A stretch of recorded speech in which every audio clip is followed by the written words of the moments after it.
उत्तर प्रदेश के बरेली जनपद में 26 सितंबर को हुए बवाल के बाद पुलिस एक्शन मोड में नजर आ रही है। जनपद में हुई हिंसा के बाद जिला और पुलिस प्रशासन लगातार कार्रवाई कर रहा है। इस कड़ी में अब तक 55 लोगों को गिरफ्तार किया जा चुका है और मौलाना तौकीर रजा के साथ ही उसका करीबी माने जाने वाला डॉक्टर नफीस भी पुलिस के हत्थे चढ़ चुका है।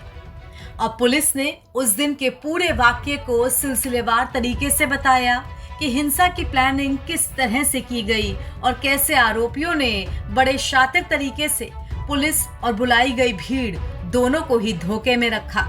थाना कोतवाली अंतर्गत घटित घटना में पुलिस के द्वारा 10 एफआईआर दर्ज की गई थी, जिसमें पुलिस टीमों के द्वारा लगातार सीसीटीवी फुटेज के माध्यम से अभियुक्तों का आइडेंटिफिकेशन और उनकी गिरफ्तारी के लिए दबिश देकर गिरफ्तारियां सुनिश्चित की गई हैं।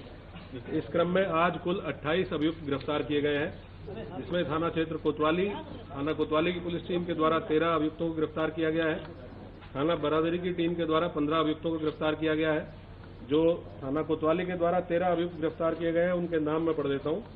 मुस्तकीम पुत्र तस्लीम, जफरुद्दीन पुत्र निशामुद्दीन, मोहम्मद इमरोज, मुसारिफ शेख, शमशेर रजा, मोहम्मद उवैस, राहिल, मोहम्मद साजिद, समीर, मोहम्मद जिशान, फैसल, तौहीद खान, फरमान और नदीम खान। इसके साथ साथ थाना बारादरी टीम के द्वारा 15 अभियुक्तों को गिरफ्तार किया गया है, जिनके नाम है उम्मेद, मुस्तकीम, अरबाज, कलीम, मोबिन, नाजिम रजा खान, मोहसिन, शाकिब, रफीक, जैनुल, तौहीन, फैसल, मोबीन, अरशद और सुभान।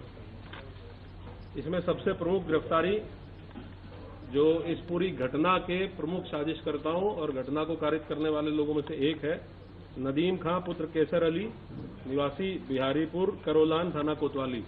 इसको पुलिस के द्वारा गिरफ्तार किया गया है।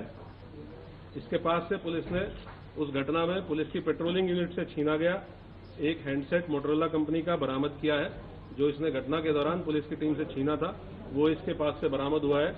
एक अन्य अभियुक्त जफरुद्दीन को गिरफ्तार किया गया है। इसके पास से एक अवैध असला भी बरामद किया गया है, जो संभवतः घटना के टाइम जो फायरिंग की घटना की गई है उसमें ये अभियुक्त शामिल था। इसके पास से वो बरामद किया गया है। इन सभी अभियुक्तों से पूछताछ की गई। इन्होंने अपनी घटना में शामिल होने को स्वीकार करते हुए ये बताया है कि पहली रात से ही व्हाट्सएप के माध्यम से मैसेजिंग इनको स्टार्ट हुई थी कि जो एक अपील जारी की गई थी कि आपको मौके पे नहीं आना है। इस्लामिया ग्राउंड इंटर कॉलेज की कोई परमिशन प्रशासन के द्वारा नहीं दी गई है। इस्लामिया कॉलेज जो है उसके द्वारा भी परमिशन इसकी नहीं दी गई थी। उसके बावजूद रात के समय देर रात में इनको मैसेजिंग की गई कि वहाँ पर इकट्ठा होना है।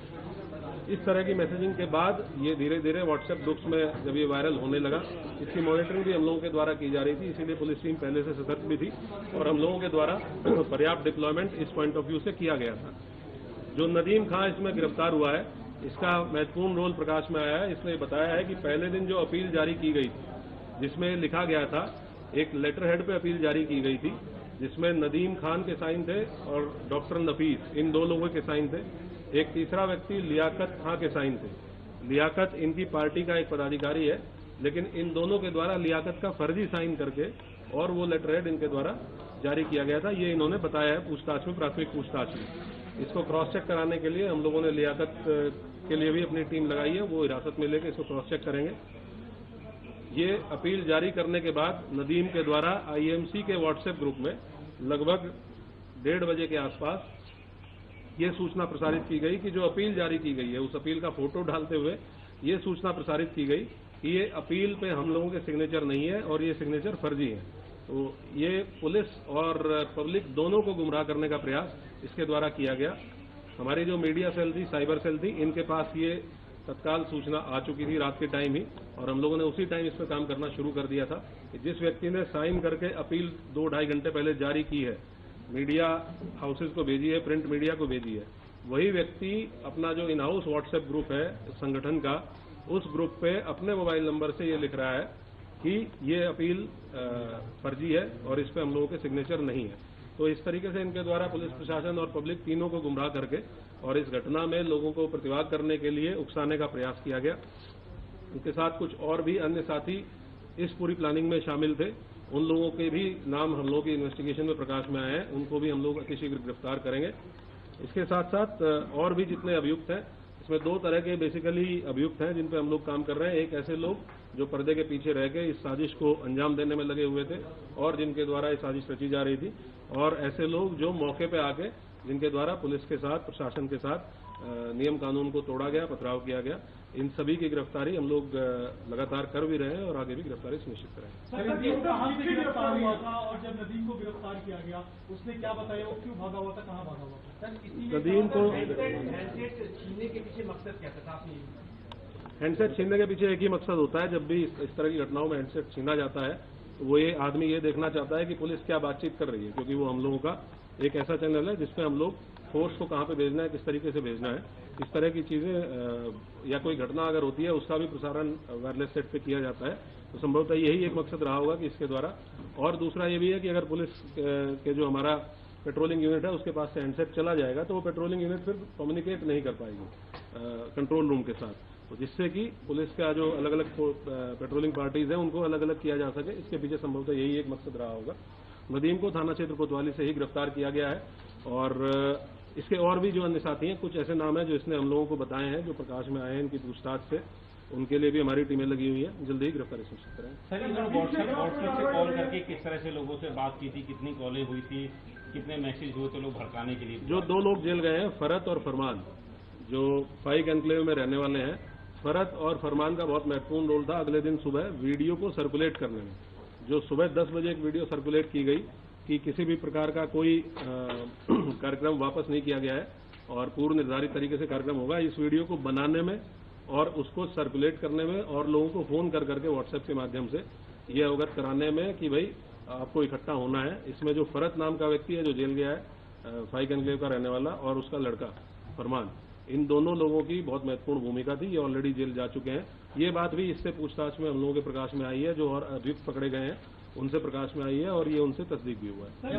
इस पूरी हिंसा के दौरान आरोपियों का मकसद था कि ज्यादा से ज्यादा भीड़ को एक ही जगह पर इकट्ठा करके सब कुछ ब्लॉक कर दिया जाए, ताकि पुलिस एक साथ इतनी भीड़ को संभाल ना सके और चारों ओर बवाल मचे। क्योंकि कहीं एक पॉइंट पे तो इकट्ठा हो ही नहीं पाए। जो हम लोगों की नाकाबंदी थी, हम लोग क्योंकि हम लोग अवेयर थे पहले से ही कि इस प्रकार का एक प्रयास हो सकता है कि किसी एक पॉइंट पे बहुत अत्यधिक भीड़ की जाए, तो हमारी नाकाबंदी और बैरिकेडिंग शहर के चारों तरफ थी। और इसीलिए आपने देखा होगा कि शहर के किसी भी पॉइंट पे, सिंगल पॉइंट पे भीड़ को मर्ज नहीं करने दिया गया। अगर भीड़ एक जगह पे मर्ज होती है तो वो भीड़ बहुत ज्यादा संख्या हो जाती है। तो हमारे पास जो भी बैरिकेडिंग पे राजपत्रित अधिकारी जीओज लगे थे, उन्होंने अलग अलग पॉइंट्स पे रोका और इसीलिए 10 एफआईआर दर्ज हुई है। ये अलग अलग 10 पॉइंट्स पे पुलिस के साथ पुलिस के ऊपर पथराव या सरकारी कार्य में बाधा डालने का काम किया गया, तो इसीलिए इन 10 पॉइंट्स पे एफआईआर हुई है। सिंगल पॉइंट कोई ऐसा नहीं। बरेली जनपद में जुमे की नमाज के बाद भीड़ ने भड़काऊ नारेबाजी की थी। इसके बाद पुलिस को लाठीचार्ज करना पड़ा था। मौलाना तौकीर रजा ने लोगों से नमाज के बाद इस्लामिक ग्राउंड में इकट्ठा होकर आई लव मोहम्मद मामले में अपनी ताकत दिखाने की अपील की थी। हालांकि इस अपील के बाद खुद मौलाना तौकीर रजा तो सामने नहीं आया, लेकिन उसकी अपील पर एकत्र भीड़ ने जमकर नारेबाजी कर दी। पुलिस ने लोगों को रोकने की कोशिश की तो भीड़ उग्र हुई।